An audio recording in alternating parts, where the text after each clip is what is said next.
কোরআনে বলেছে নামাজ মানুষকে সকল খারাপ কাজ থেকে বন্ধ বাঁচিয়ে রাখে।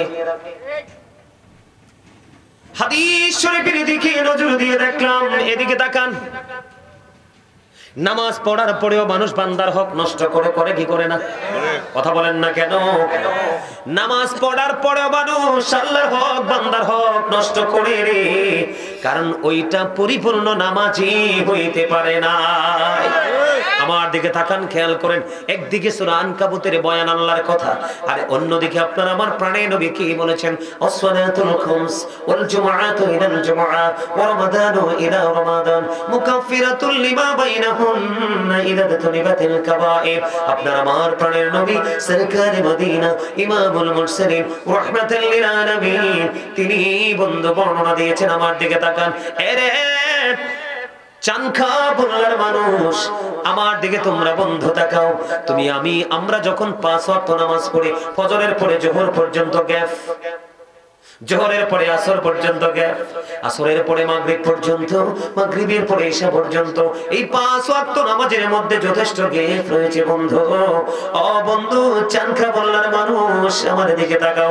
নবীজি জানিয়ে দিয়েছে, তোমরা যদি 5 ওয়াক্ত নামাজ সঠিকভাবে পড়তে পারো রে, তাহলে 5 ওয়াক্ত নামাজের মধ্যে যে গ্যাপটা আছে, ডিসটেন্স আছে, ওই 5 ওয়াক্ত নামাজ পড়ার কারণে তোমার এই 5 ওয়াক্ত নামাজের গ্যাপের গুনাহ কাফারা হয়ে যাবে। কাফারা মানে বুঝেননি? মাফ হয়ে যাবে। কি হয়ে যাবে? আল্লাহ মাফ করে দিবে। আমার নবীজি আরো জানিয়ে দিয়েছেন, আল জুমআতু ইলাল জুমআ।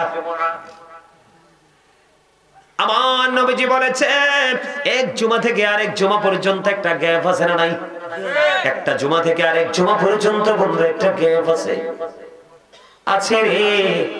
দীর্ঘ একটি সপ্তাহের গ্যাপ। তুমি যদি এই জুমাটা সঠিকভাবে পড়তে পারো, ওই জুমা যদি সঠিকভাবে পড়তে পারো, তাহলে তোমার মাঝখানে একটি সপ্তাহের গুনাহ কাফারা হয়ে যাবে।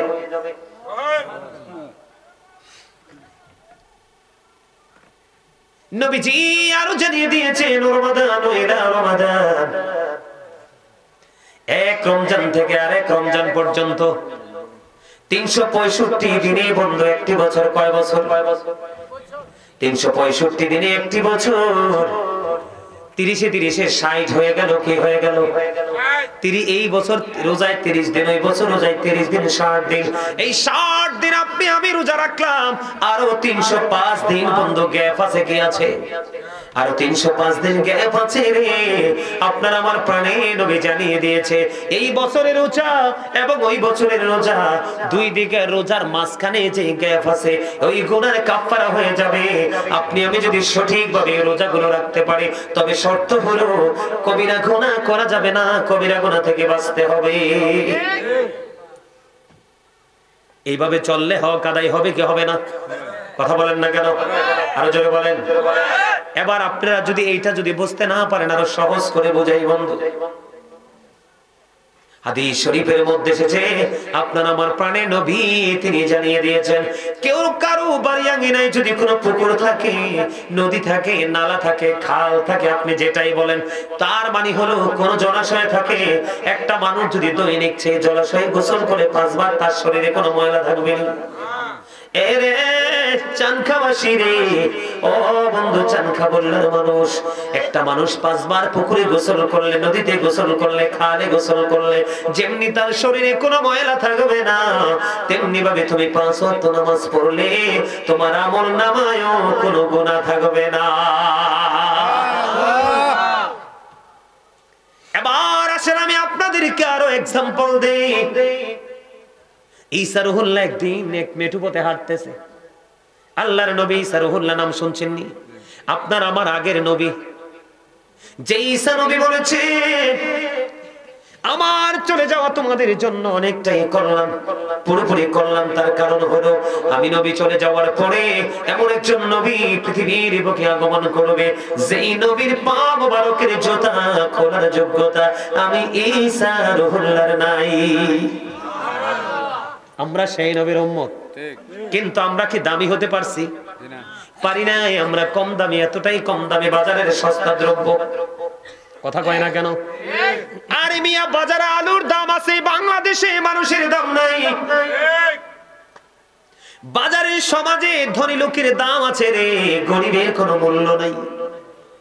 যদি আমরা সত্যিকারের আল্লাহর হক আর বান্দার হক বুঝতাম, তাহলে আমাদের মধ্যে কোনো ধরনের কোনো বৈষম্য থাকতো না। কথা বলেন থাকতো? কখনোই থাকতো না। আল্লাহর নবী ঈসা রুহুল্লাহ, খেয়াল করবেন আমি কি বোঝাইতে চাই বন্ধু। ঈসা রুহুল্লাহ একদিন হাঁটতেছেন, হাঁটার সময় তিনি দেখতে পাইলেন, আমার দিকে তাকান, একটা পাখি হঠাৎ করে ওনার দৃষ্টিগোচর হলো। একটা পাখি নিজে নিজে তার শরীরটা ধুলাবালির মধ্যে ময়লা করতেছে। ময়লা যখন হয়ে যায়, আবার তিনি ওই পাখিটা পানিতে গিয়ে গোসল করে। শুকনা পায়ে যত ভালো লাগে, ময়লা লাগে, ভিজা পায়ে আরো বেশি লাগে।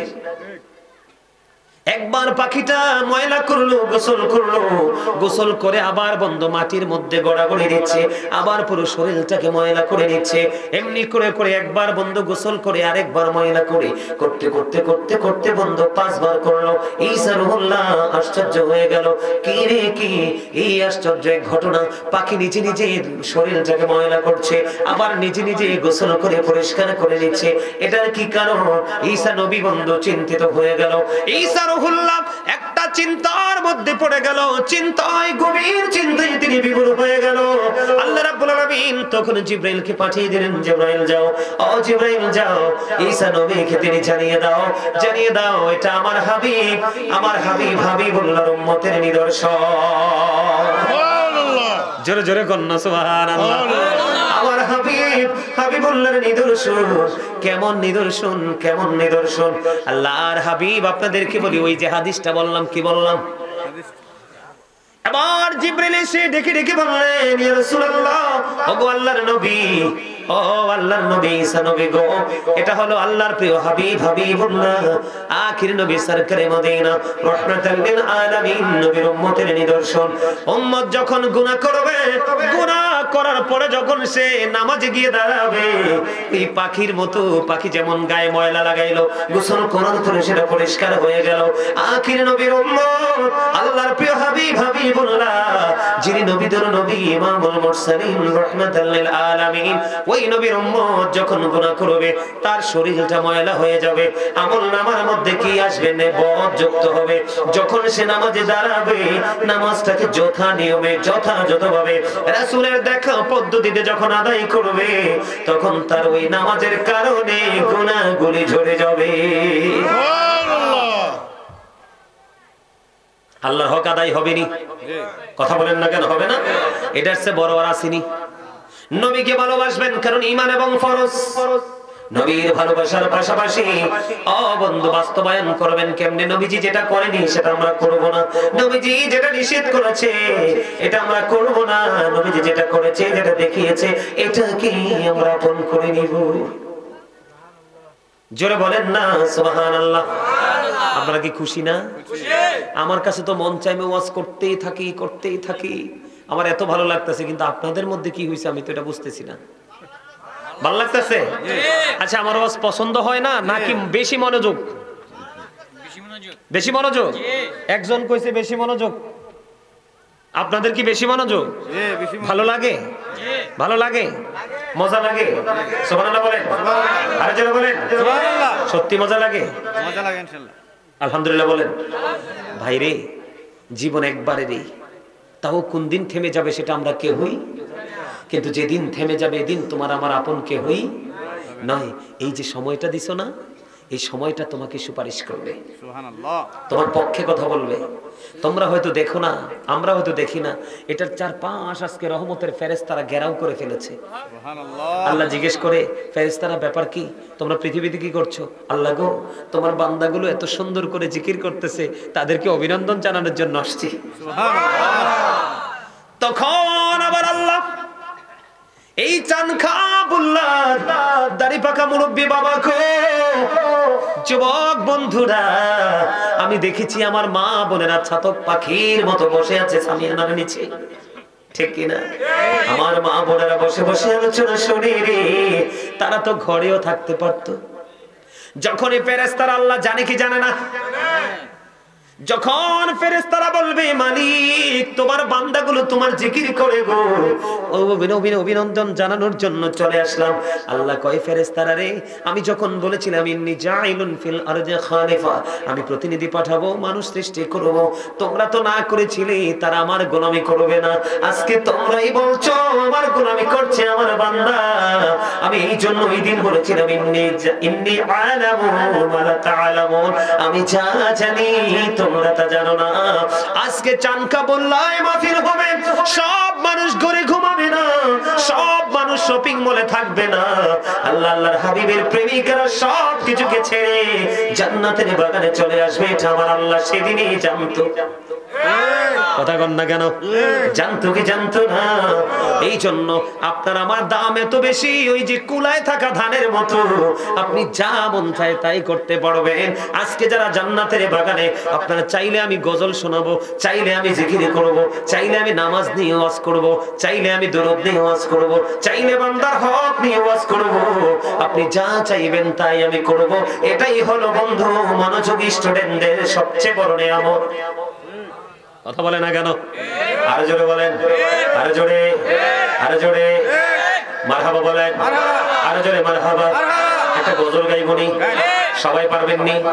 সবার পরিচিত, আপনাদের সবার পরিচিত, পারবেন নি গাইতে? দিদি পাল তুলে দে মাঝি হেলা করিস না, দিদি পাল তুলে দে হেলা করিস না। এই আওয়াজে গজল চলবে না মিয়া। তোমরা তো মিয়া, তোমরা গায়ে তো শক্তি বেশি, আমরা যা খাই হাইব্রিড মিয়া, সব ফরমালিন যুক্ত, আর তোমরা তো ন্যাচারাল জিনিস খাও, তোমরা তো দুর্বল কেন? এটা সবার পছন্দের গজল, এমন কোন মানুষ নাই আমি দেখছি নির্বাচনের সময় হিন্দুরাও গায়। ইন্ডিয়াতে না না না না, ইন্ডিয়াতে দেখছি, বাংলাদেশে গায়, কারণ এটা আমরা মুসলমানের দেশ, হয়তো আমাদেরকে খুশি করার জন্য হিন্দুরা গাইতে পারে, যে মুসলমানদেরকে একটু খুশি করি তাদের নবীর শান গাইয়া। কিন্তু হিন্দুস্তানেও দেখছি আবার নির্বাচনী প্রচারণায় আমাদের এই নবীর শান গেয়েছে।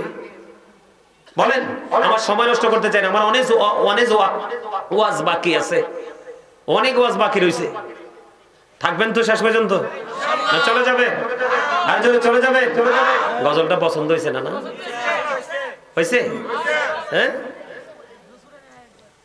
দিদি পাল তুলে দে, হয়েছে না? আমি বলবো একটা, তোমরা বলবো আরেকটা। দিদি পাল তুলে দে মাঝি হেলা করিস না, ছেড়ে দে নৌকায় আমি যাব মদিনা, ছেড়ে দে নৌকায় আমি যাব মদিনা। দিদি পাল তুলে দে হেলা করিস না, দিদি পাল তুলে দে মাঝি হেলা করিস না, ছেড়ে দে নৌকায় আমি যাব মদিনা, ছেড়ে দে নৌকায় আমি যাব মদিনা। মৌকায় নবী এলো মা আমিনার ঘরে, হাসিলে হাজার বাণী কাঁদিলে মুক্তা ঝরে, দয়ালে মুর্শিদি যার সখা তার কিসের ভাবনা, দয়ালে মুর্শিদি যার সখা তার কিসের ভাবনা।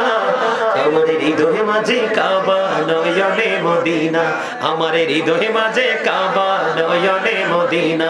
দিদি পাল তোলে দে, হাত তোলে, হাত তোলে, দে দে পাল তোলে দে মাঝি হেলা করিস না, ছেড়ে দে নৌকায় আমি যাব মদিনা, ছেড়ে দে নৌকায় আমি যাব মদিনা। অনুরের রোশনীতে দুনিয়া গেছে ভরে, সে নূরের বাতি জ্বলে মদিনার ঘরে ঘরে। দয়ালে মুর্শিদি যার সখা তার কিসের ভাবনা, দয়ালে মুর্শিদি যার সখা কিসের ভাবনা। আমার হৃদয়ে মাঝে কাবা নয়নে মদিনা, আমার হৃদয়ে মাঝে কাবা নয়নে মদিনা। দিদি পাল তোলে দে, পাল তোলে দে মাঝি হেলা করিস না, ছেড়ে দে নৌকায় আমি যাব মদিনা। মারহাবা বলেন না? আরে আরে জোরে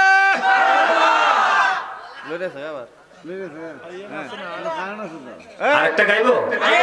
হ্যাঁ, গোলাপ নীলাম গাঁদা নীলাম নীলামের রজনী গন্ধা, মনের মনের সুখে মালা গাঁথিব সকাল থেকে সন্ধ্যা মনের সুখে মালা গাঁথিব সকাল থেকে সন্ধ্যা একবার দেখা দাও যদি ও গো কামলিওয়ালা একবার দেখা দাও যদি স্বপ্নে রাত্রি বেলা হাসি মুখে পড়াবো তোমার হাজার ফুলের মালা বলো ইয়া রাসূলুল্লাহ ইয়া হাবিবাল্লাহ বলো ইয়া রাসূলুল্লাহ ইয়া হাবিবাল্লাহ গোলাপ নীলাম গাঁদা নীলাম নীলাম রজনীগন্ধা মনের সুখে মালা গাঁথিব সকাল থেকে সন্ধ্যা একবার দেখা দাও যদি ও গো কামলিওয়ালা একবার দেখা দাও যদি ও গো কামলিওয়ালা হাসি মুখে পড়াবো তোমার হাজার ফুলের মালা বলো ইয়া রাসূলুল্লাহ ইয়া হাবিবাল্লাহ বলো ইয়া রাসূলুল্লাহ ইয়া হাবিবাল্লাহ মারহাবা গজল গাইলে গজল গেয়ে রাত্র শেষ করে দিতে পারবো ইনশাআল্লাহ কারণ আমি একজন রাইটার আমার সিনায় গজলের কোনো অভাব নাই এইয়া মুই কম আনে আরে মি আপনারা এরপর হাসি দিলেন না এটা কি এই দেশের ভাষা ওই নদীর কিনারার ভাষা বরিশাল ঠিক কিনা বলেন তো বরিশালের ভাষা শুনলে সিলেটে এসে একটু কথা হাসি দেওয়া লাগে না কথা কয় না কেন আপনারা হাসতে পারেন নাই যে ব্যক্তি কম হাসবে এই ব্যক্তি বেশি অসুস্থ হবে তবে রাত দিন 24 ঘন্টা হাসা যাবে না সময়ের সাথে যখন হাসতে হবে হাসবেন যখন কাঁদার সময় কাঁদবেন এটা হলো সুস্থ মানুষ কথাগুলো ভালো লাগে না বিজ্ঞানীদের বিজ্ঞানী অঙ্গনবীজি এমন দয়াল নবী আর হাইবানি এমন দয়াল নবী খুঁজা হাইবানি বিজ্ঞানীদের বিজ্ঞানী অঙ্গনবীজি বিজ্ঞানীরা রকের যোগে চাঁদের দেশে যায় অঙ্গনবী রকের ছাড়া মেরাজ শরীরে যায় বিজ্ঞানীরা রকের যোগে চাঁদের দেশে যায় অঙ্গনবী রকের ছাড়া মেরাজ শরীরে যায় আরে ওই যুগে কি রকেট বিমানে ঘুরছিল নি বলো ওই যুগে কি বিজ্ঞানীদের বিজ্ঞানী অঙ্গনবীজি বলেন বিজ্ঞানীদের বিজ্ঞানী অঙ্গনবীজি এমন দয়াল নবী আর হাইবানি এমন দয়াল নবী খুঁজা হাইবানি বিজ্ঞানীদের বিজ্ঞানী অঙ্গনবীজি আবু বকর সিদ্দিকের সাফে কামড়াইছে অঙ্গনবীর থুতু দি ভালা হয়ে গেছে আবু বকর সিদ্দিকের সাফে কামড়াইছে অঙ্গনবীর থুতু দি ভালা হয়ে গেছে আরে সেই যুগে কি ওসব তুমি করছিল নি বলো সেই যুগে কি ওসব তুমি করছিল নি বিজ্ঞানীদের বিজ্ঞানী অঙ্গনবীজি আগের যুগের মানুষের অসুখ কম হইতো অঙ্গনবীর কাছে এলে ভালা হয়ে যাইতো আগের যুগের মানুষের অসুখ কম হইতো অঙ্গনবীর কাছে এলে ভালা হয়ে যাইতো আরে সেই বালা কি এই যুগেতে করতে পারবানি বলো সেই বালা কি করতে পারবানি বিজ্ঞানীদের বিজ্ঞানী অঙ্গনবীজি বিজ্ঞানীদের বিজ্ঞানী অঙ্গনবীজি মারহাবা কইতে এত দেরি হয় আরো জোরে আরো জোরে আরো জোরে পहिले নিরালাই ঘনবি পहिले নিরালা পहिले নিরালাই ঘনবি তুই কদমে চুমো খাবো তুই কদমে চরণে ধুলে মাখবো গায়ে পहिले নিরালাই ঘনবি পहिले নিরালাই বলেন পहिले নিরালাই ঘনবি পहिले নিরালাই মাশাআল্লাহ মাশাআল্লাহ একটু 50% ঠান্ডা হইছে না কিছু বলবেন না ডিস্টার্ব করে না, মানে মোড়টা এরকম মনে হচ্ছে কিছু কইব হুজুরের কাছে। এবার মনে হয় না যে সবার মধ্যে একটা এক্সট্রা ফিলিংস আসছে? আরে দাদার হাসি দেখো না মিয়া, তোমরা হাসতে পারো নি, আর দাদার দিকে তাকাও, দাদার হাসি দেখছো নি? ওই যে আরেকজন দেখো কি মিষ্টি, beautiful smiling, thank you very much my dear grandfather. আলহামদুলিল্লাহ বলেন। আর জোরে এতক্ষণে মনে হয় যে আমরা জান্নাতের বাগানে বসছি, ঠিক না? আরে জোরে ভালো লাগে না? তোমার কাছে ভালো লাগলে লাগুক, না লাগলে না, আমার কাছে ভালো লাগে। হ্যাঁ, কার কার কাছে ভালো লাগে দুই হাত খাড়া করে দেয় তো।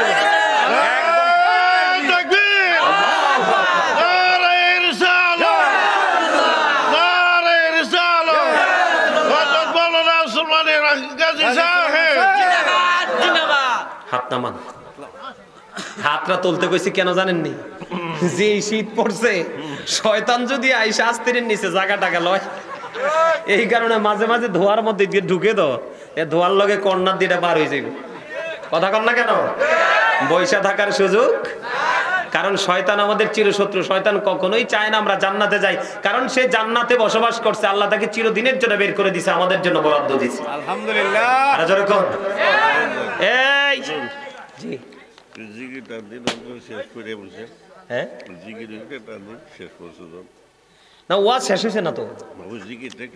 আরে দেমু জিকির কলজার ভিতরে বহুত জমাই রাখছি তো। চলবে চলবে। মাত্র মাত্র আমি যে বসছি মাত্র 1.5 ঘন্টা হয়েছে, মাত্র 1.5 ঘন্টা হয়েছে, আরো চলবো ওয়াজ। কারণ সত্যি কথা কি জানেন, আমি বলি এই মাধবপুরের মানুষ ব্রাহ্মণবাড়িয়া, হবিগঞ্জ, সিলেটের তুলনায় মাধবপুরের মানুষগুলো আমার বেশি পছন্দ। কেন জানেন? আমার জীবনে বিগত দিনে একটা সময় যখন আমি মিডিয়ার ব্যক্তিত্ব ছিলাম না, যখন আমি স্টুডেন্ট, তখন আমি অনেক প্রোগ্রাম করছি। এই যে দেখেন, এটা সিলেটের স্মৃতি। আমি চাই এটা আল্লাহ রাসূলকে যেন কিয়ামতের দিন দেখাইতে পারি। এই যে দেখেন, এই যে দেখেন, এই হাতে দিয়ে পাথর ঢুকে গেছিল, পাথর। এত কষ্ট পাইছি যে কষ্টের শেষ নাই। সেদিন আমার বাবা মা নিষেধ করছিল আমি যেন কুমিল্লা থেকে ব্রাহ্মণবাড়িয়ার দিকে কখনো কোনো প্রোগ্রামে না আসি। অনেক হামলা হয়েছে এদিকে। আমার জীবনে এই পর্যন্ত, ওই সময় থেকে এই পর্যন্ত যতগুলো মাহফিল করেছি, মাধবপুরের প্রোগ্রামগুলোতে আমি সুস্থি পেয়েছি। আরো প্রোগ্রাম আছে মাধবপুরে, সম্ভবত জানুয়ারি মাসের 1 তারিখও আরেকটা প্রোগ্রাম আছে মাধবপুরে। অনেক কথা বলি, যে আমাকে দাওয়াত দিছে দুঃখু ভাই, সে বলতে পারবে কত কথা যে বলছি আমি ফোনে, যার ঘরে বসলাম।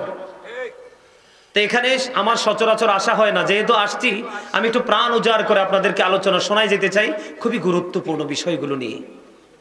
শুনবেন সবাই? আরো জোরে, আরো জোরে। আমার আরেকটা কোন ভাই জানি আমার আরেকটা গজল শুনতে চাইছে। আমার লেখা একটা গজল আমি একটু শোনাই, আপনাদের কাছে ভালো লাগলে আমার সাথে গাইবেন।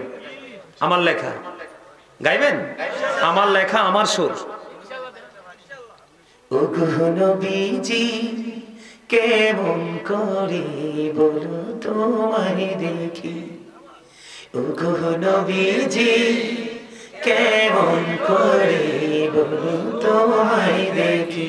আমি একটা কথা বলি, শিক্ষিত কিন্তু সবাই হতে পারে, কলম কিন্তু সবাই ধরতে, কলম ধরা বড় কঠিন বিষয়, ভেরি ডিফিকাল্ট। এটা খুবই শক্ত একটা জিনিস, এটা আল্লাহ প্রদত্ত নিয়ামত ছাড়া হয় না, মদিনা থেকে বাজেট হইতে হয়।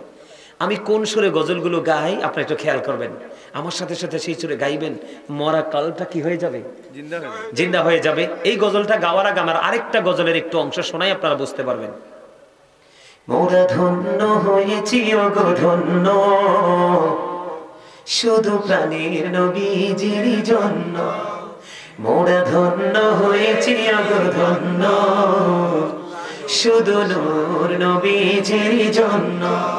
এই জীবনের যত গুনাহ ক্ষমা করে দাও তুমি, রহমত দিয়ে সেমন করে দাও মনের মরুভূমি।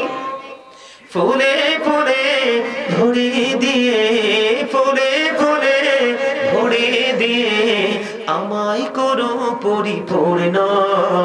মোরা ধন্য হয়েছি ওগো ধন্য, শুধু প্রাণের নবীজির জন্য। এই যে ফুল আর ফল, ঈমান এবং আমল। ফুল আর ফলের মানে হলো কি? ঈমান এবং, আমি বলেছি আমার লেখা কলম আমি লিখেছি, আমরা ধন্য হয়েছি নবীকে পেয়ে। মানে এই নবীর উসিলা আমাকে কি করে দাও? ক্ষমা করে দাও। আমি আপনাদেরকেও ক্ষমা করে দিই। আল্লাহ সহ্য করুন, আমিন। এরপরেরটা কি? ক্ষমা করে আমাকে ঈমান এবং আমল দিয়ে পরিপূর্ণ করে দাও। আমিন। আমার লেখাগুলো অত্যন্ত গবেষণা করে, অত্যন্ত হৃদয় মানে যেন টাচ করে সেইভাবে আমি লেখার চেষ্টা করেছি মদিনাওয়ালার খাতিরে। আমার গজল একটু গাই, আপনাদের কাছে যদি ভালো লাগে, কথাগুলো যদি বুঝতে পারেন, তখন আপনারাও নবীর প্রেমিক হতে চাইবেন। নবীজি কেমন করে বলো তোমায় দেখি, ওগো নবীজি কেমন করে বলো তোমায় দেখি।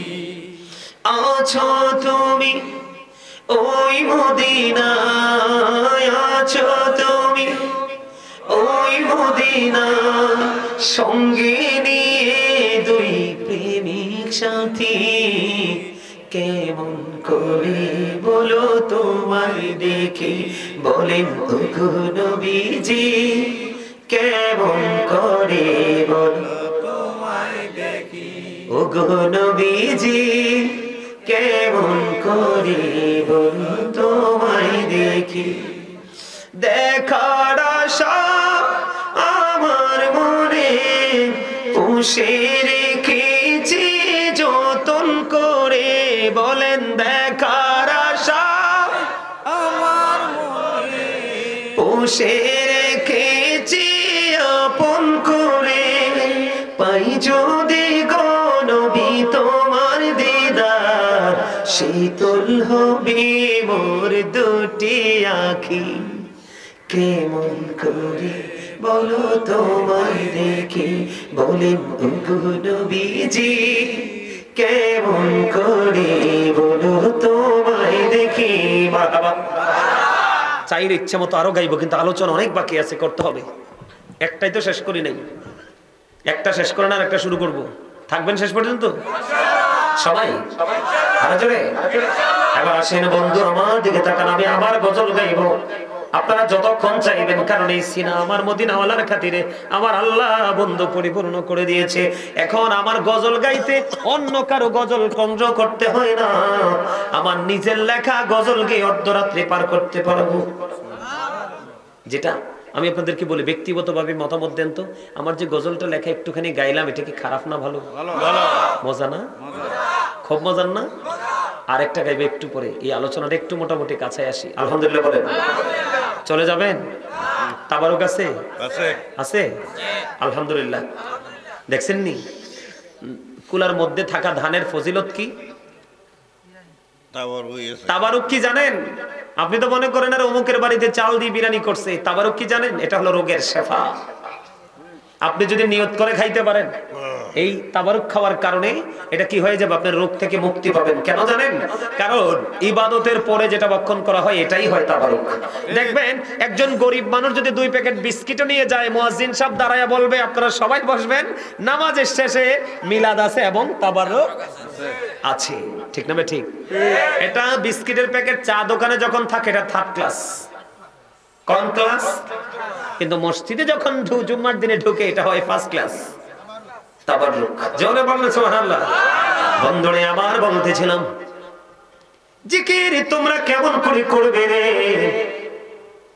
চানখা বললার মানুষ, আমার ভাই বাবারা তোমরা শোনো, এখন তো শীতের দিন, কয়দিন পরে আমরা দেখতে পাবো বন্ধু গাছের পাতাগুলো শুষ্ক হয়ে ঝরে ঝরে পড়ছে। হযরত আবু যর রাদিয়াল্লাহু তাআলা আনহু থেকে হাদিস খানা বর্ণিত, আপনার আমার প্রাণের নবী সরকার মদিনা ইমামুল মুরসালিন রাহমাতুল লিল আলামিন তিনি জানিয়ে দিয়েছেন, আমার নবীজি শীতের দিনে বন্ধু বের হলো।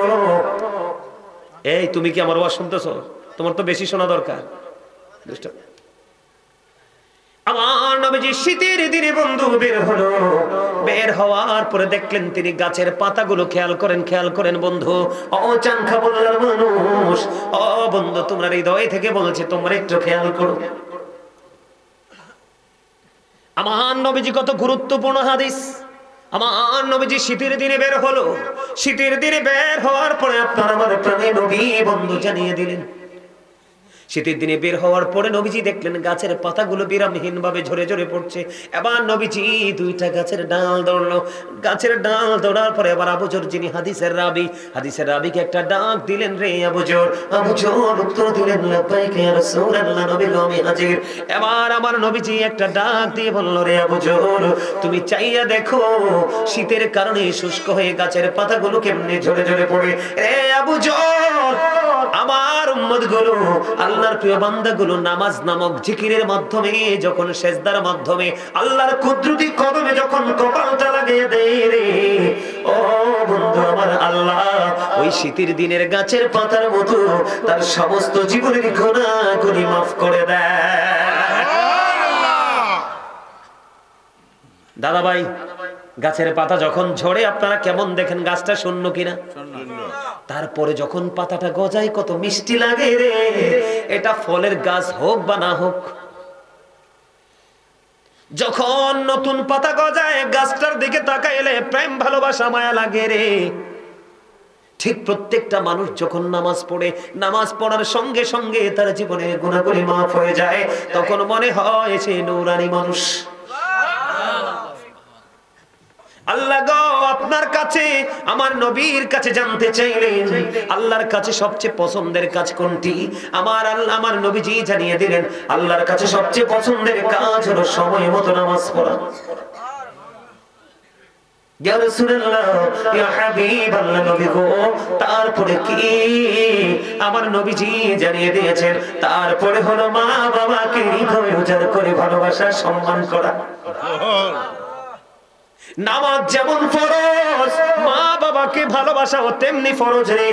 মা বাবার কলিজায় আগুন দেওয়া বন্ধু হারাম, আগুন দিও না। তোমার পুরো বর্তমান এবং ভবিষ্যৎ, প্রেজেন্ট এন্ড ফিউচার দুটোই বন্ধু কি হয়ে যাবে? ডিমলিশ হয়ে যাবে। ইয়া রাসূলুল্লাহ, নবী গো, তারপরে কি? আমার নবীজি বললেন দ্বীনের জন্য যুদ্ধ করা। আল্লাহর কাছে সবচেয়ে পছন্দের কাজ হলো বন্ধু কি করা? নামাজ। মা বাবার সাথে ভালো আচরণ, মধুর আচরণ, প্রেমময় আচরণ। কারণ paradise of the child under the feet of the mother, মায়ের পায়ের নিচে সন্তানের জান্নাত। যুদ্ধ করতে হবে। এখন আর আপনার হাতে লাঠি নিতে হবে না, অস্ত্র নিতে হবে না। এখন আপনার যুদ্ধ হলো বন্ধু অন্তর দিয়ে। আজকে আপনারা যারা জান্নাতের বাগানে বসে আছেন, আপনারা সবাই সৈনিক, আপনারা সবাই যোদ্ধা, আপনারা আপনাদের হৃদয়ের যুদ্ধে বিজয়ী হয়েছেন। ও বন্ধু, যারা আসতে পারলো না তারা পরাধীন, কাল হাসরের দিনে বসবে তারা, তাদের হাসর যে কত কঠিন। এবার আসেন, এই যে বন্ধু আমরা আল্লাহর হক আদায় করব, কি করব? হক আদায় করব। এখন হক তো আদায় করছি, কিন্তু আমাদের চারিত্রিক পরিবর্তন আসছে না। আসছে। আমরা এই নামাজটা পড়ার পরেও বন্ধু বান্দার হক কন্টিনিউ নষ্ট করতেছি। তার কারণ আমরা নামাজটাকে আল্লাহ পর্যন্ত পৌঁছাইতে পারি না। আমার দিকে তাকান। এরে ভাই, আমাকে ডিস্টার্ব করে না, কথা বললে আমি ওয়াজ করতে পারি না, আর কথা বললে বেয়াদবি হয়তো। এটা তো আল্লাহ হাবিবের কথা, তোমরা শোনো। এখন কত গুরুত্বপূর্ণ কথা বন্ধু, আমার দিকে তাকান। এখনকার সময়ের মানুষের নামাজ পড়ার পর, বিশেষ করে ইয়াং যুবকেরা, আমি তোমাদেরকে নিয়ে বেশি শঙ্কিত, আমি তোমাদেরকে নিয়ে বেশি আতঙ্কিত, আমি তোমাদেরকে নিয়ে বন্ধু বেশি চিন্তিত। তার কারণ এ দাড়ি পাকা মুরব্বীদের আমল নামা ঘাটলে অনেক আমল পাওয়া যাবে রে, কিন্তু বর্তমান সমাজে ম্যাক্সিমাম যুবক যুবতীর আমল নামা ঘাটলে কোনো আমল পাওয়া যায় না। তারা ধ্বংস হয়ে গেছে রে, তারা পথভ্রষ্ট হয়ে যাচ্ছে শুধুমাত্র বেঈমান কাফেরদেরকে লালন করতে করতে। আর লালন করার জন্য অভিশাপ হলো এই মোবাইলটা। তোমরা কেমন ক্ষতির মধ্যে আছো আমি তোমাদেরকে বলি, কষ্ট পাইও না, শিখে যাও। নামাজটা কবুল না হওয়ার কারণ হলো বর্তমান যুবকদের সর্বপ্রথম হলো জিন্স প্যান্ট। আমার দিকে তাকাও। নারীর যেমন পর্দা ফরজ, পুরুষেরও তেমন পর্দা ফরজ। পুরুষের পর্দাটা হলো লিবাসুত তাকওয়া, যালিকা খায়র। আল্লাহ রাব্বুল আলামিন জানিয়ে দিয়েছে, কোরআন থেকে বলছে, হাদিস নয়, জাল বলার সুযোগ নাই। আমার দিকে তাকাও। খারাপ লাগে না? শুনতে ভাল লাগে? আমি তোমাদেরকে বাঁচাইতে আসছি, আর হয়তো বা দেখা নাও হতে পারে, আবার হতেও পারে। আমার দিকে তাকাও বন্ধু, এদিক দিয়ে উপর দিয়ে নাভি বরাবর থাকবে রে, নিচের দিক দিয়ে থাকবে টাকনুর উপরে। এই কন্ডিশনে বুড়া হোক, জোয়ান হোক, লুঙ্গি হোক, পেন হোক, পায়জামা হোক, ট্রাউজার হোক, যেটাই হোক না কেন, এই নাভি বরাবর উপর দিয়ে আর নিচে দিয়ে টাকনুর উপরে রাখা বন্ধু, এই কন্ডিশনে পোশাক পরা ফরজ। ঠিক, এটা বলছে কে? আল্লাহ। এখন তোমরা আমার দিকে তাকাও, তোমরা যখন জিন্স প্যান্ট এবং গঞ্জি পরে যখন নামাজে দাঁড়াও, শার্ট পরে দাঁড়াও, গেঞ্জি পরে দাঁড়াও, আমি নিজেও দেখতে পেয়েছি বিভিন্ন জায়গায় যখন মসজিদে বন্ধু নামাজে দাঁড়িয়েছি, আমি দেখতে পেয়েছি রুকু যখন দেয় জিন্স প্যান্ট পরে একটা যুবক, আরেকটা যুবক পিছন দিক দিয়ে তার লজ্জাস্থানটা দেখতে পায়। নাউজুবিল্লাহ বলেন না কেন? আমি কি ভুল বলছি? কেন দেখতে পায়? এই জিন্স প্যান্টটা কিন্তু একটা ইমানদারের জন্য পারফেক্ট নয়, এটা একজন বেঈমানের জন্য পারফেক্ট। কারণ আমি আগে বলেছি, আয়াত আবার পুনরাবৃত্তি করতে চাই না, পুনরায় বলতে চাই না, সময় লেগে যাবে বন্ধু। আমি আগেই বলেছি আল্লাহ মানুষকে সুন্দর করে বানাইছে। আল্লাহ রাব্বুল আলামিন মানুষকে সুন্দর করে বানাইয়া সুন্দর রাখার জন্য আল্লাহ পোশাক দিয়েছে। 3 ধরনের পোশাক। আমার দিকে তাকাও, একটা হলো লজ্জাস্থান ঢাকার পোশাক, আরেকটা হলো সাজের পোশাক। যেমন আজকে আমি একটু সেজে গুজে আসছি, কারণ আমি তো জান্নাতের বাগানের মেহমান এবং চিফ গেস্ট। কথা বলে না কেন? এটা হলো সাজের পোশাক। এই সাজের পোশাকটার মধ্যে বন্ধু লজ্জাস্থানও ঢাকা আছে, সৌন্দর্য বৃদ্ধি পেয়েছে। এই যে আমার ভাই আজকে সাজের পোশাক পরেছে, উনি সাজের পোশাক পরেছে, ঠিক কিনা? কিন্তু এটার মধ্যে তাকওয়ার পোশাক আছে রে। এটা উপর দিয়া পায়জামাটা নাভি বরাবর, আমারটা নাভির 1 আঙ্গুল 2 আঙ্গুল উপরে, আর টাকনুর অনেক উপরে, দেখেন উপরে কিনা। এটার মধ্যে পর্দাও আছে, সাজও আছে, তাকওয়াও আছে। আমার আল্লাহর কাছে পছন্দ হলো তাকওয়ার পোশাক। বলো হুজুর ক্ষতি কি? একটা ছেলে সায়েন্টিফিকদের গবেষণা, অ্যাস্ট্রোনমারদের গবেষণায় উঠে এসেছে, পুরুষেরটা থাকতে হবে টাকনুর উপরে এবং নাভির উপরে। কারণ নাভির নিচে থাকতে লজ্জাস্থান ঢাকা যায় না, লজ্জাস্থান ফাঁকা যায়। নাভির নিচের অংশকে লজ্জাস্থান কিনা? সামনে এবং পিছনে। এই জিন্স প্যান্ট যারা পরে দেখবেন তাদের লজ্জাস্থান দেখা যায়, তারা আল্লাহর হুকুম মানলো না, কত বড় অপরাধী হয়ে গেল। কি তার রেকর্ডে লাইনটা?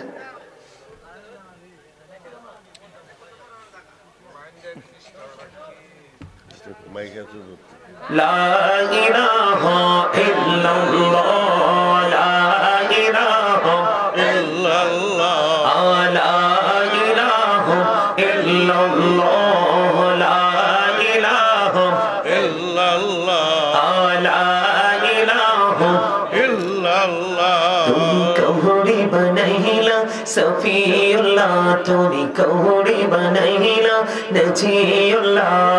মোর নবীকে বানাইলা তুমি, মোর নবীকে বানাইলা তুমি, নূর মুহাম্মদ সাল্লাল্লাহ। লা ইলাহা ইল্লাল্লাহ, লা ইলাহা ইল্লাল্লাহ, লা ইলাহা ইল্লাল্লাহ মুহাম্মাদুর রাসূলুল্লাহ সাল্লাল্লাহু আলাইহি ওয়াসাল্লাম। আমার দিকে তাকান বন্ধু, বিরক্ত হইেন না, কত গুরুত্বপূর্ণ বিষয় এটা। হলো বর্তমানে আমাদের বাচ্চাদের গজব। গজব কিনা? এখন আল্লাহ রাব্বুল আলামিন হাদিস শরীফের মধ্যে এসেছে, একটু আগে তিন ধরনের 3টা কোয়ালিটির কথা বলেছি। হাদিস শরীফের মধ্যে এসেছে বন্ধু, আমার দিকে তাকান, কাল হাসরের দিন আল্লাহ 3 শ্রেণীর মানুষের সাথে কোনো কথা বলবে না, তাদেরকে দয়া করবে না, তাদেরকে কোনো মায়া করবে না। হুজুর তারা কারা গো? এর মধ্যে যুবকেরা রে, ও ও আমার চানখা বললার যুবক বন্ধু, তোমরা সবাই শোনো। এর মধ্যে একটা শ্রেণীর পুরুষ থাকবে রে, যারা অহংকার করে করে নাভির নিচে এবং টাকনুর নিচে ঝুলিয়ে ঝুলিয়ে পোশাক পরেছে। নাউজুবিল্লাহ বলে না? 2 নাম্বার হলো মানুষকে উপকার করে খোটা দিয়েছে। 3 নাম্বার হলো মিথ্যা কথা বলে বন্ধ ব্যবসা করে কাস্টমার থেকে টাকা নিয়েছে। নাউজুবিল্লাহ বলেন না? তাহলে জিন্স প্যান্ট পরলে লাভ না লস? বুখারী শরীফের মধ্যে এসেছে, যে সুস্থ মস্তিষ্কে জেনে শুনে টাকটুর নিচে পোশাক পরবে রে, তার ঠিকানা হবে জাহান্নাম।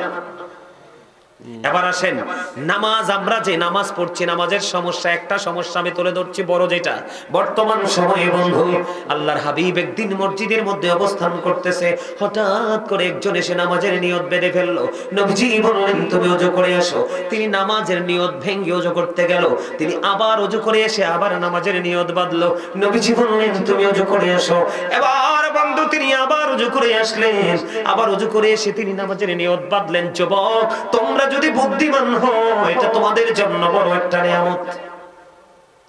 দুইবার তিনি ওযু করে আসলো, তৃতীয়বার আবার নবীজি বললেন তুমি ওযু করে আসো। আবার তিনি বন্ধু ওযু করতে চলে গেল। ওযু করতে যখন চলে গেলেন, এবার একজন প্রশ্ন করলেন, ইয়া রাসূলুল্লাহ, ইয়া হাবিবাল্লাহ, নবী গো, ও প্রাণের নবী, আপনি বারবার কেন বলছেন ওযু করার জন্য? ইয়া রাসূলুল্লাহ, কেন গো বারবার বলছেন ওযু করার জন্য? আমার নবীজি আবার ডাক দিয়ে বললেন, ওযু করতে বলার কারণ হলো, সেই যে পোশাকটা পরে নামাজ পড়তেছে, এই পোশাক পরে যদি কিয়ামত পর্যন্ত সে নামাজ পড়ে, নামাজ দিয়ে আল্লাহ পর্যন্ত পৌঁছাতে পারবে না। কারণ নামাজকে নামাজ হিসাবে আল্লাহর দরবারে পৌঁছাইতে চাইলে বন্ধু, নামাজকে নামাজ হিসাবে আল্লাহর দরবারে পৌঁছাইতে চাইলে আপনার শারীরিক পবিত্রতা লাগবে, অন্তরের পবিত্রতা লাগবে, ইভেন পোশাকের পবিত্রতা লাগবে। কারণ আল্লাহ রাসূল বলেছেন, লা তুকবালু সালাতুন বিগাইরি তুহুর, পবিত্রতা ছাড়া ইবাদত কবুল হয় না। আপনি কি খেয়াল করছেন বিষয়টা? এখন আপনি মনে মনে বলবেন, হুজুর এখন থেকে জিন্স প্যান্ট পরাবো, ছাড়বো না, নিচে দিয়ে প্যান্টটাকে বটে দিব। আমি বলবো, নিচে দিয়ে আপনি প্যান্টটাকে বটে দিবেন, সমস্যা নেই, কিন্তু উপরে তো তুলতে পারবেন না, কারণ এটা ক্রিয়েট করা হয়েছে স্মল আকারে। এটাকে সৃষ্টি করা হয়েছে, বানানো হয়েছে ছোট্ট করে। বেঈমান কাফেররা জানে এইভাবে মুসলমানকে আরেকটা জায়গা থেকে সরাইতে পারবো। সরে গেছে না পোলাপাইন, ছেলেরা সরে গেছে না? আজকে ছেলেরা হয়তো বা জানে না, আমরা মৌলবীরাও তো থাকি গান বাজনা নাটক ফাটক নিয়ে, কথা কয় না? ম্যাক্সিমাম মৌলবী স্টেজে বসে রং ঢং,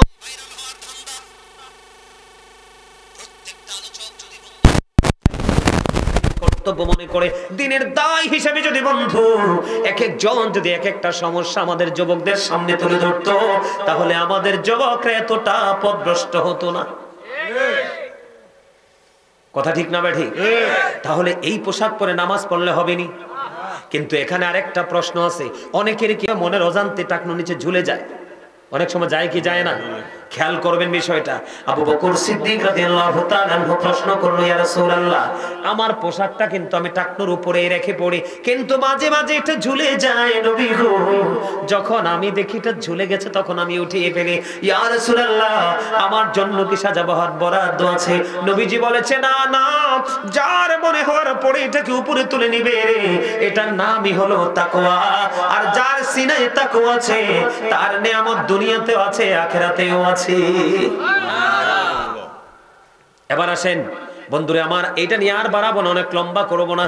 এবার আসেন এর মধ্যে আরেকটা বলি, পোশাক নিয়ে যেহেতু বলছি, নবীজির সামনে দিয়ে বন্ধু এক ব্যক্তি হেঁটে যাচ্ছেন, যাওয়ার সময় নবীজিকে দুইটা সালাম দিছে। নবীজিকে প্রথম সালাম দিলেন, নবীজি সালামের জবাব দিলেন না। নবীজিকে আরেকবার সালাম দিলেন, নবীজি সালামের জবাব দিলেন না। কেন রে নবীজি সালাম দেয় না? ও বন্ধু, হাদিস শরীফের মধ্যে এসেছে, ওই ছেলেটা, ওই লোকটার পরনে ছিল দুইটা লাল জামা। আমার নবীজি জানিয়ে দিয়েছে, তোমরা মুমিন হিসাবে, তোমাদের জন্য, মুসলমান হিসাবে একবারে টকটকে লাল জামা পড়তে পারবা না, এটা মুসলমানের জন্য, পুরুষের জন্য মাকরুহ তাহরিমি, তার মানে হারামের অন্তর্ভুক্ত। একবারে লাল টকটকে গেঞ্জি, শার্ট এবং পাঞ্জাবি পরে যাবেন না, এটা মুসলমান পুরুষের জন্য, এটা নাজায়েজ।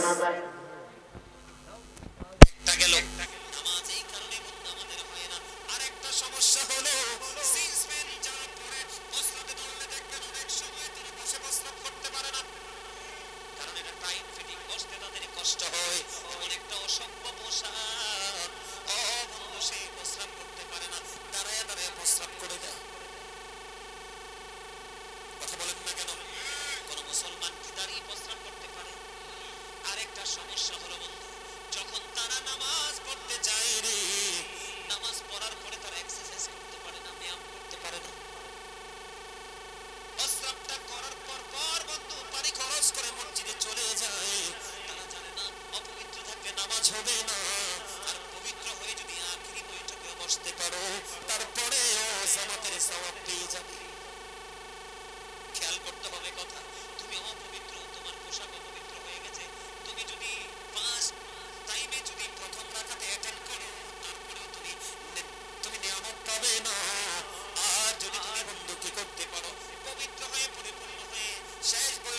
বসো, তোমার জন্য জামাতের সওয়াব বরাদ্দ।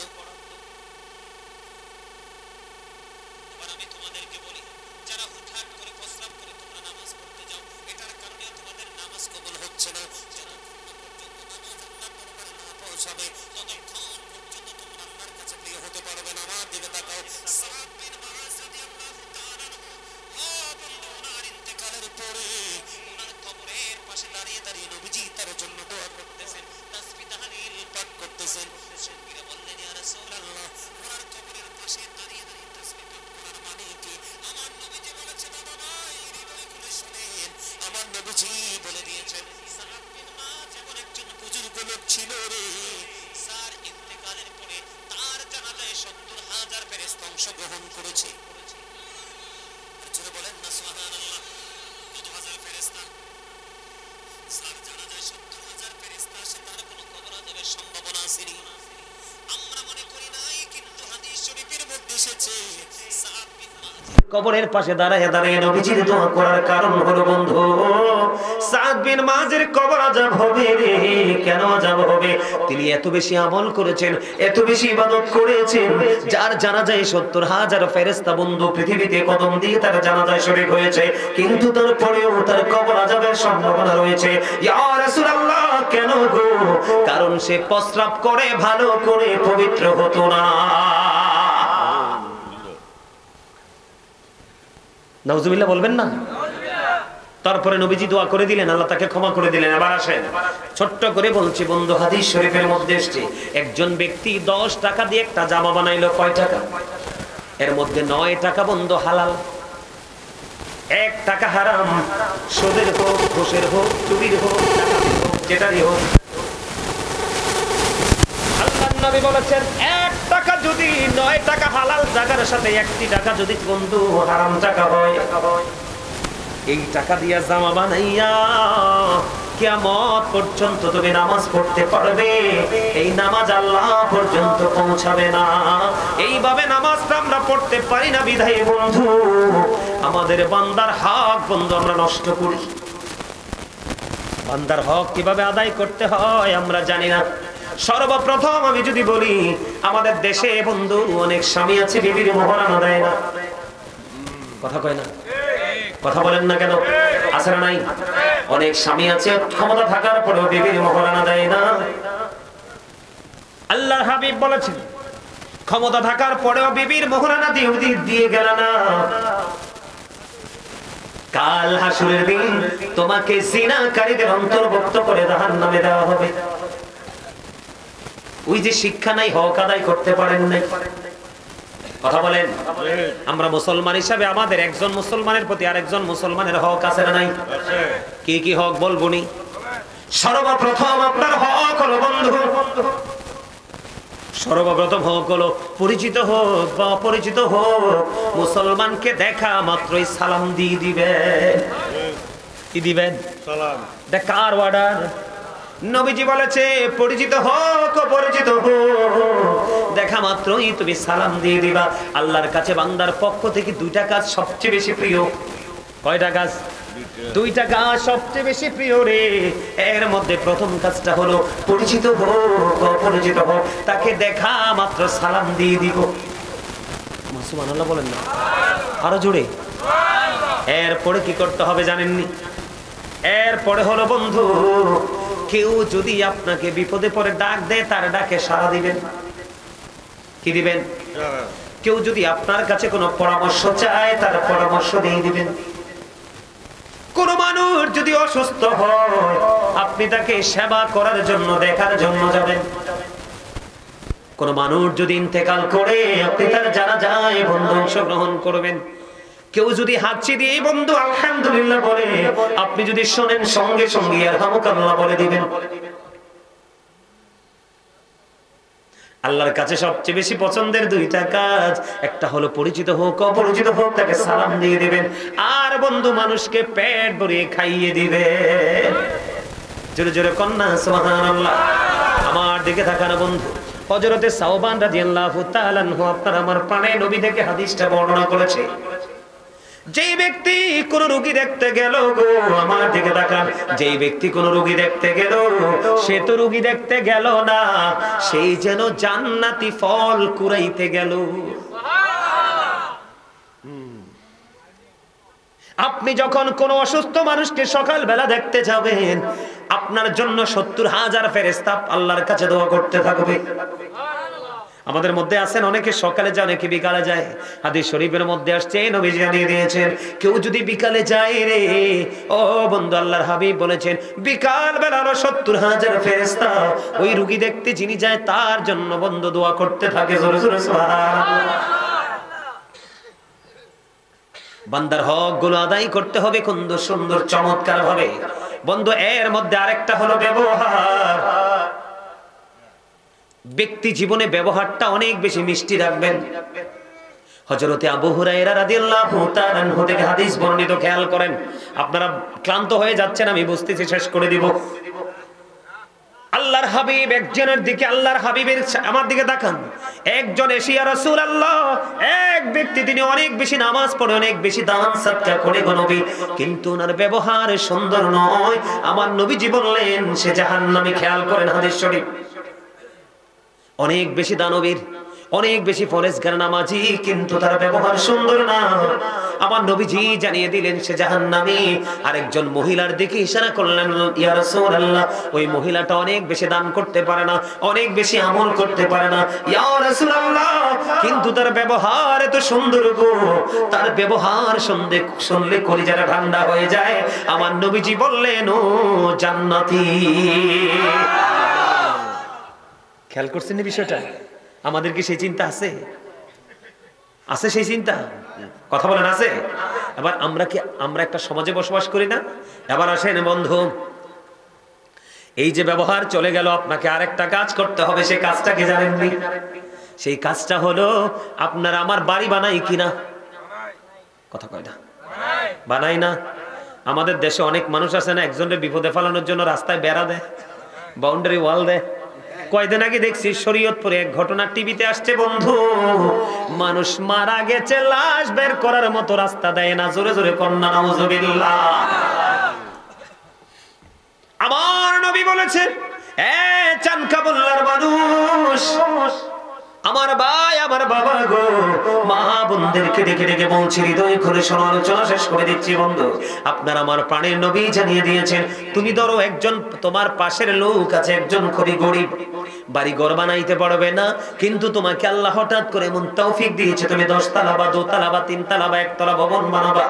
আমার নবীজি বলেছে, তোমার পাশে যেই গরিব মানুষটা আছে রে, তার সাথে তুমি পরামর্শ করো। কি করো? তার সাথে তুমি পরামর্শ করো, কারণ তুমি বাড়িটা বানাইবা মিনিমাম 100 বছরের জন্য। তোমার সুবিধাটা যেমন 100 বছরের হবে, তোমার পাশের যে গরিব মানুষটা, তার অসুবিধাটাও কিন্তু 100 বছরেরই হবে। এই জন্য নবীজি বলেছে, দুজন মিলে আলাপ আলোচনা করো। আলাপ আলোচনার মধ্য দিয়ে ও বন্ধু তুমি একটা সমাধান করে বাড়ি বানাও, তোমার যেন সুবিধা হয় এবং তোমার ওই অসুস্থ মানুষ, গরিব মানুষটারও যেন সুবিধা হয়। সুবহানাল্লাহ। কত বলবো বন্ধু, আশ্চর্য হয়ে যাবেন। ইসলাম কত সুন্দর, কত নিয়ামতের জিনিস। আমার নবীজি বলেছে, আমি আমার মা বোনদের কি বলবো, আপনাদের ছেলেরা, আপনাদের স্বামীরা এই খবর রাখবে না, আমি আমার মা বোনদেরকে ডেকে ডেকে বলবো গো, আপনারা যখন তরকারি রান্না করবেন, নবীজি বলেছে তরকারির মধ্যে ঝোলটা একটু বাড়াই দাও। কি করো? কথা বলে না, ঝোলটা বাড়াই দাও। তরকারির মধ্যে ঝোল বা রসা যেটাই বলেন আপনি বাড়াইয়া দাও, যেন এখান থেকে একটা বাটি তুমি তোমার পাশের ঘরে যেন পৌঁছে দিতে পারো। ইয়া রাসূলুল্লাহ, ইয়া হাবিবাল্লাহ, নবী গো, ও প্রাণের নবী। আমা আয়েশা প্রশ্ন করলেন, আমার 2 জন প্রতিবেশী আছে, আমার দিকে তাকাও, কয়জন? 2 জন প্রতিবেশী আছে গো নবী, আমি কাকে আগে দিব? আমার নবীজি বলেছে, যেই প্রতিবেশীটা তোমার খুব কাছে তাকে আগে দাও। মজার কি না? মজা না? শুধু মজা। তবে যদি প্রেমিক হইতে পারি আমরা, ঠিক না? অনেক লম্বা সময় হয়ে গেছে। সম্মানিত উপস্থিতি, আমি আপনাদেরকে আজকে একটা হাদিস শরীফ, দুটো হাদিস শরীফ একটু দেখে দেখে পড়ি। যদিও এই হাদিসগুলো আমি একাধিকবার বলেছি, আপনাদের সামনে আজকে দেখে দেখে একটু বলবো যেন আপনাদের অসুবিধা না হয়। বুখারী এবং মুসলিম শরীফের হাদিস, হযরতে আবু হুরায়রা রাদিয়াল্লাহু তাআলা আনহু থেকে হাদিস বর্ণিত। আমাদেরকে দেখান, আমার রাসূল বলেছেন কি, শেষ করে দিচ্ছি আলোচনা, খেয়াল করেন সর্বশেষ আলোচনা। আর আবি হুরায়রা রাদিয়াল্লাহু তাআলা قال قال رسول الله صلى الله عليه وسلم من اطاعني فقد اطاع الله ومن عصاني فقد عصى الله ومن اطاع اميري فقد اطاعني ومن عصى اميري فقد عصاني متفق عليه। জোরে জোরে বলুন আল্লাহু আকবার, আর জোরে বলুন আল্লাহু আকবার। আমার তো এই লোকটা আইলে মনে হয় যে আমার কাছে কিছু কইতে আইতেছে। আলহামদুলিল্লাহ বলেন। আমি একটু ব্যাখ্যা বিশ্লেষণ করে বন্ধু আলোচনাটা শেষ করব। আমার দিকে তাকান, হযরতে আবু হুরায়রা রাদিয়াল্লাহু তাআলা আনহু থেকে হাদিস খানা বর্ণিত। আমার দিকে তাকান, আমার রাসূল বলেছেন মান আতাআনি ফাকাদ আতাআল্লাহ।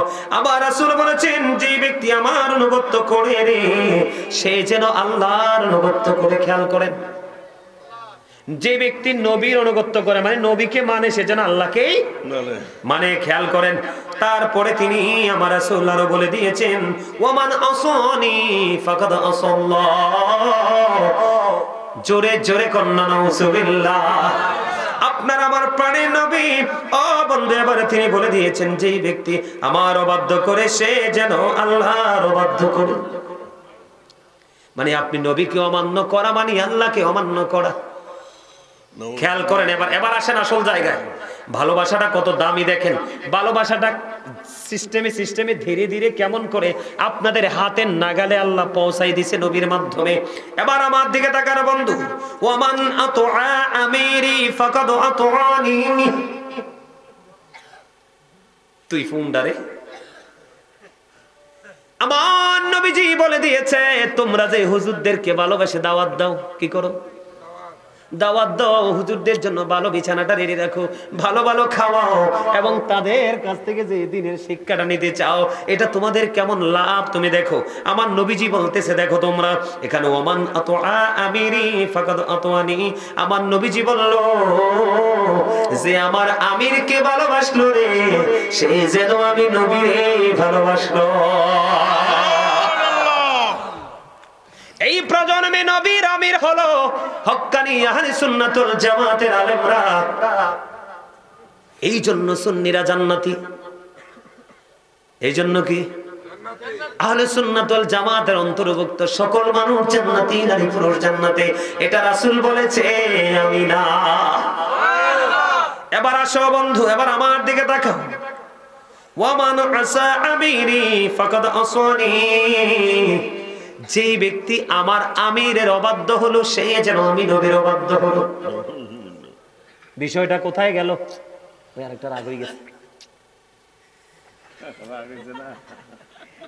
আমার দিকে তাকান, দেখেন প্রথমে হাদিসের নমুনাটা কি। বুখারী এবং মুসলিম শরীফের মধ্যে এসেছে, আল্লাহর হাবিব বলেছে মান আতাআনি ফাকাদ আতাআল্লাহ ওয়া মান আসানি ফাকাদ আসাল্লাহ ওয়া মান আতা আমিরি ফাকাদ আতানি ওয়া মান আসা আমিরি ফাকাদ আসানি। ও বন্ধু আমার দিকে তাকাও, যে রাসূলকে মানলো সে আল্লাহকে মানলো, যে রাসূলের অবাধ্য হলো তে আল্লাহর অবাধ্য হলো। এবার নবীজি বলতেছে যে আমার আমিরের অনুগত করলো সে যেন আমি নবীর অনুগত করলো, যে আমার আমিরের অবাধ্য করলো সে যেন আমি নবীর অবাধ্য হলো।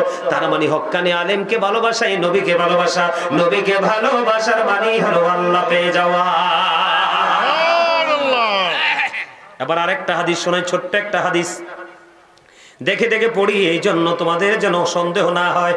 আমার দিকে তাকাও, আল্লাহর হাবিব বলেছে এদিকে তাকাও, কুল্লু উম্মতি ইয়াদখুলুনাল জান্নাহ ইল্লা মান আবা, কিলা ওয়া মান আবা, ক্বালা মান আতানি দাখালাল জান্নাহ ওয়া মান আসানি ফাকাদ আবা, রাওয়াহুল বুখারী। জোরে জোরে আল্লাহু আকবার। নবীজি জানিয়ে দিয়েছেন কুল্লু উম্মতি ইয়াদখুলুনাল জান্নাহ, নবীজি বলে দিয়েছেন আমার সকল উম্মত জান্নাতে যাবে ইল্লা মান আবা, যারা অস্বীকারী তারা নয়। নবীজিকে প্রশ্ন করা হলো, এখানে প্রশ্ন করেছেন কিলা ওয়া মান আবা ইয়া রাসূলুল্লাহ, অস্বীকার করে কারা? আমার নবীজি বলেছেন ক্বালা আমান্নাতু আনি দাখালাল জান্নাহ, যারা যে আমার ইতায়াত করবে সে জান্নাতে যাবে। ওমান আসানি ফাকাদ আবা, যে অনুগত করলো না মূলত সে অস্বীকার করলো। কি মানলে না হলো, যে মানলো না, অনুগত করলো না, যা বলেছি তা শুনলো না, সেই মূলত কি করলো? অস্বীকারী। তার জন্য বরাদ্দ কি? জাহান্নাম। ঠিক কিনা বলেন? আরো জোরে বলেন। তাহলে কি করতে হবে? হক্কানি আলেম যেখানে থাকুক, নবীর প্রেমিক, অলি প্রেমিক, নবীর ওয়ারিস, তাদের সাথে প্রেমের ডুরি লাগাইতে হবে। ঠিক না? ঠিক।